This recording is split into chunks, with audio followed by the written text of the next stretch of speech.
Alright, so I think that we're finally ready to start preparing for our fiberglassing job.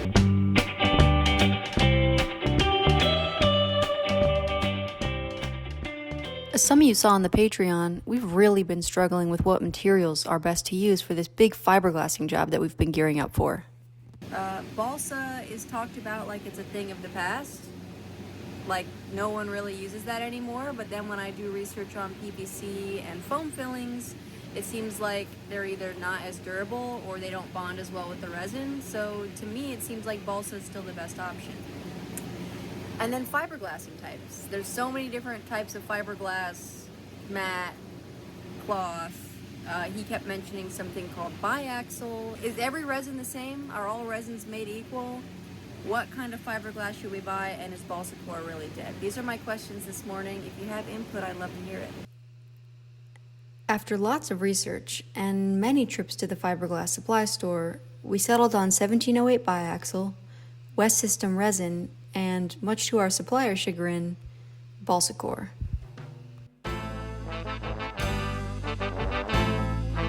The official start of this project was marked with the removal of the nasty, rotting wood that had been leaching black mold into the air since we moved onto the boat back in June. We were thrilled to finally get it out, but the sheer scale of the task ahead quickly started to feel daunting.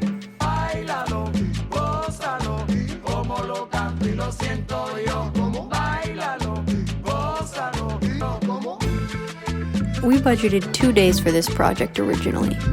We got a motel room for the dogs and began on a Friday night, with hopes that we'd be cleaning up and moving back into the boat on Sunday.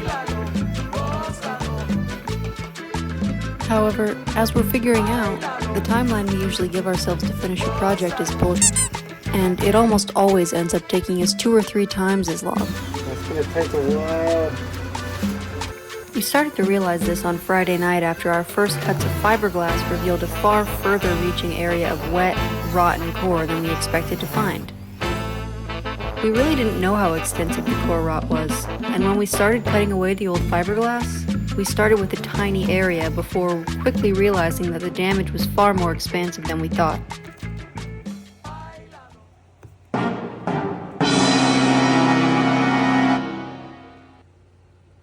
Yeah, we'll adjust our expectations accordingly going forward.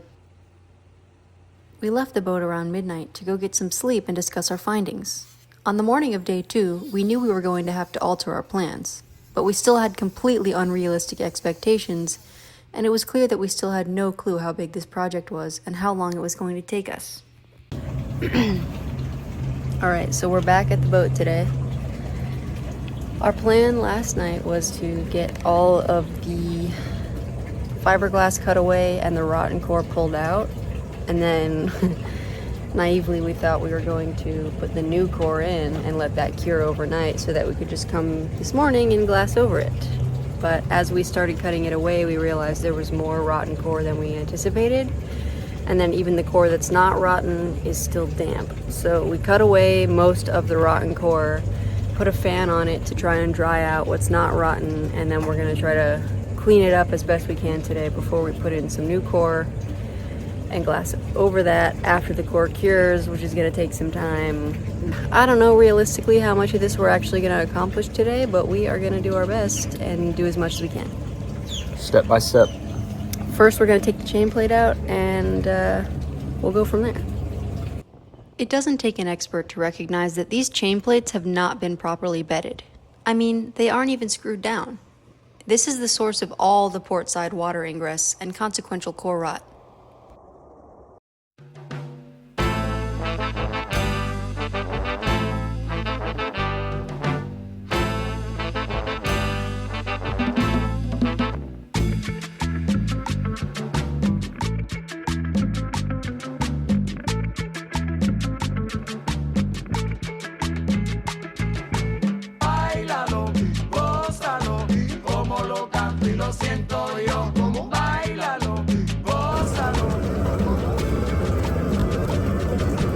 It's fun right now, but if the wind picks up or something, we're gonna have to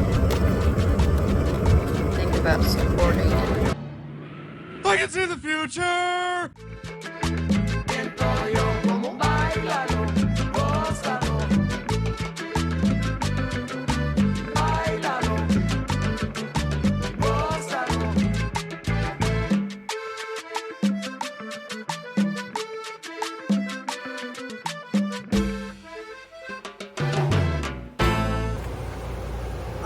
I feel like this channel is just turning into constant previous owner slander, but here, now that we've ripped out all the rotting wood, we've found that the previous owner reinforced this bulkhead, this rotting bulkhead, with, I guess, a stainless steel plate.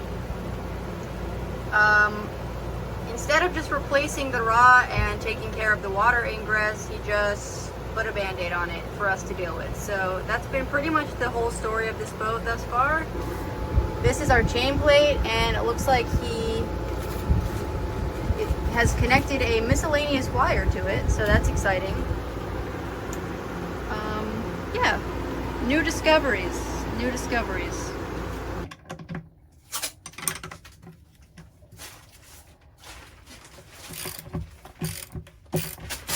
Like anything we do on this boat, removing the chain plates wasn't as easy as we thought it would be. John definitely got to release some anger while trying to loosen these bolts. However, one just wouldn't come loose, and since a power ratchet isn't in the budget, we decided just to saw it off and replace it later.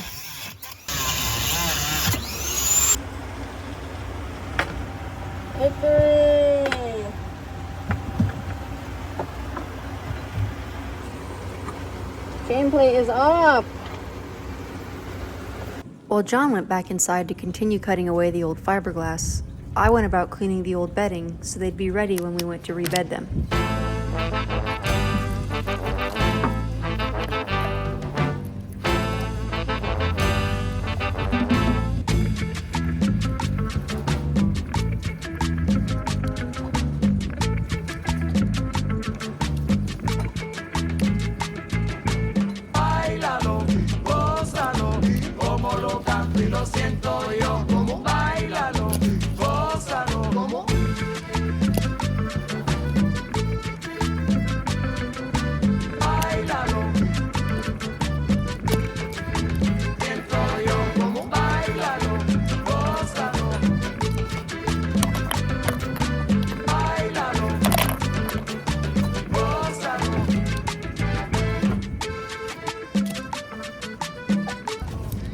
Walking around in these masks and Coast Guard can come over here and make sure we're not cooking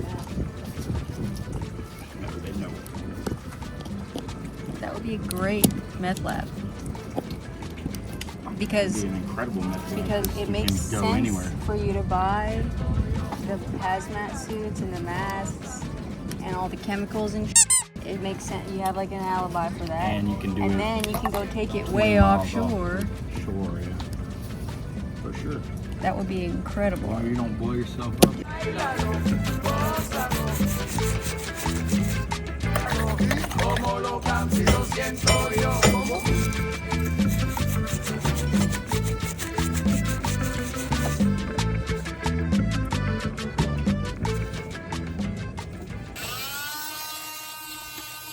We continued to work that day, but were interrupted before too long by the worst storm we've had in Fort Pierce so far. Okay, so of course we're in the most ridiculous rainstorm, wind gusts up to 34 miles an hour. We've never experienced a storm like this, and of course we've removed our chain plates. And the mast is flexing. Show them the mast. Lightning, thunder, and we're out here trying to keep our mast from ripping out of our boat. So that's fun. I laugh only to keep from curling into a ball and dying. Of course, half our rigging was no longer supporting our mast, and we had opened up a huge hole in our deck. I'm not sure what we did to piss the sea gods off, but they seem to think we deserve to be punished for something. It took us nearly the entire day, but we finally finished cutting away the top layer of glass and most of the old, rotting core. Our plan was to let the core around the edges, which was wet but not rotting, dry out overnight. Then, form a border with epoxy around where we would insert the new core to prevent any residual moisture from leaching into the fresh balsa. On day 3, Arsenal played Tottenham, so you know we had to get the gunners on the TV while we worked. And watching them secure a 1-0 win over the Spurs gave us the energy boost we needed to get through today's tasks.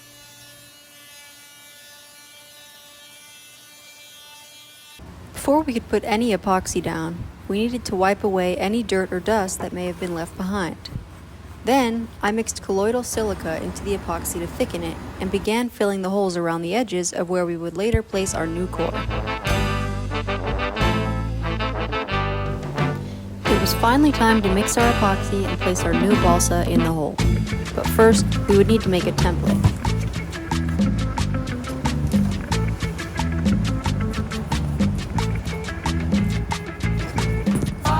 Go ahead and turn it around. This template was the beginning of what would become a very stressful, disorganized installation of the new balsa.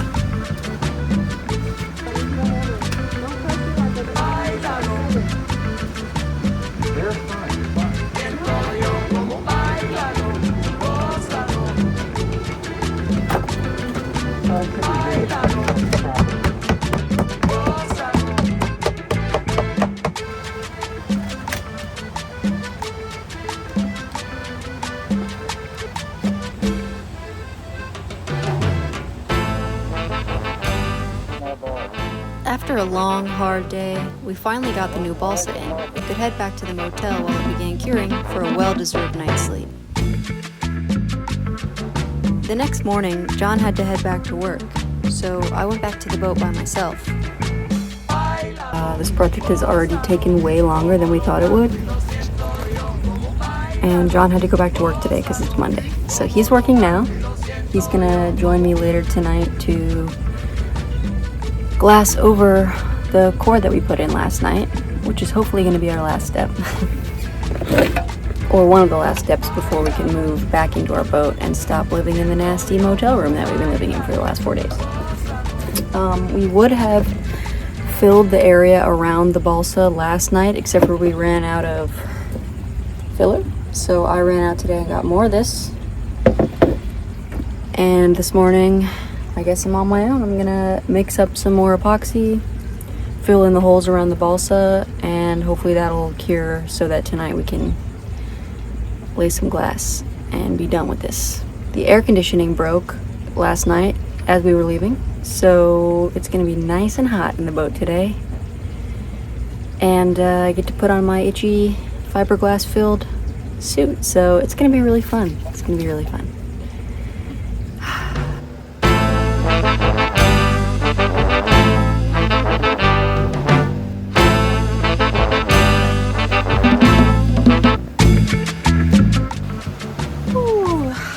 John's mom would say I'm sweating like a whore in church.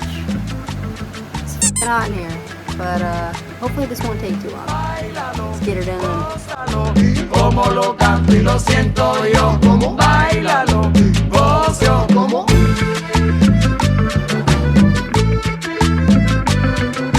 bailalo,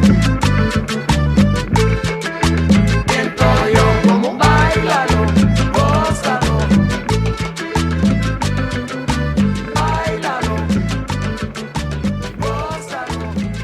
When John got off work, we went back to the boat to finish today's tasks.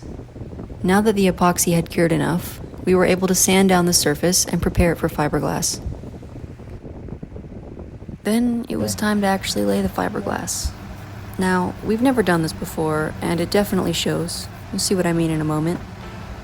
In our defense, this entire project has been made even more challenging by the fact that we've had to do everything above our heads. We started by saturating the fiberglass with the epoxy before trying to stick it to the surface.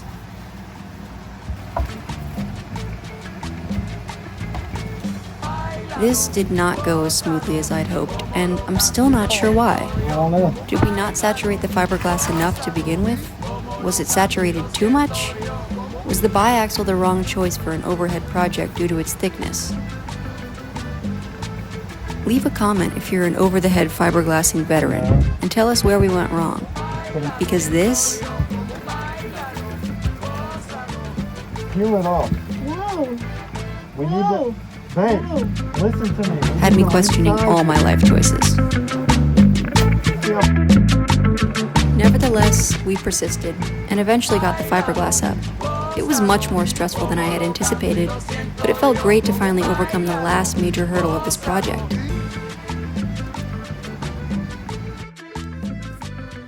On the morning of day 5, I knew I had to get the boat clean enough for us to move back onto it that afternoon. Next morning, fiberglass is still curing and John is working. So I'm at the boat. We have a 2 p.m. checkout. It's like 9 a.m. now, and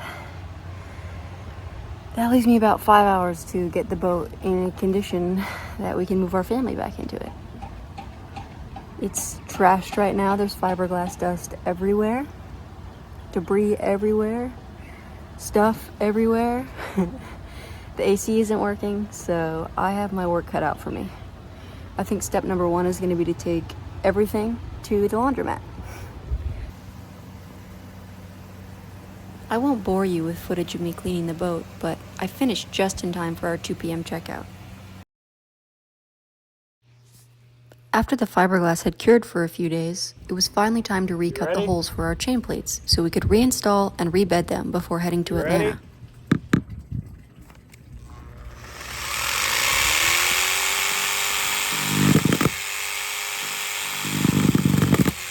Flip-flops may not be the best footwear for this job. Don't worry, no toes were lost in the cutting of these holes.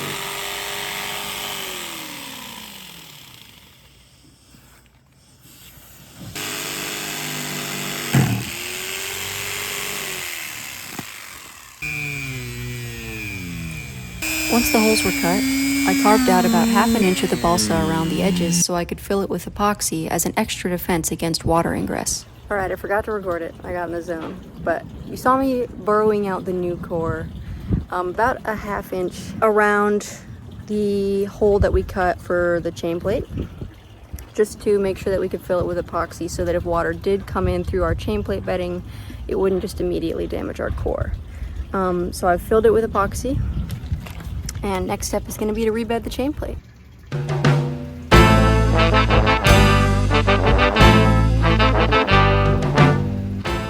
Then it was time to rebed the hardware. Some of you may have quickly noticed my mistake. I realized only after I had started applying the 5200 that I forgot to mask off the deck. Oh well, we're more concerned with how well it keeps the water out than how pretty it looks.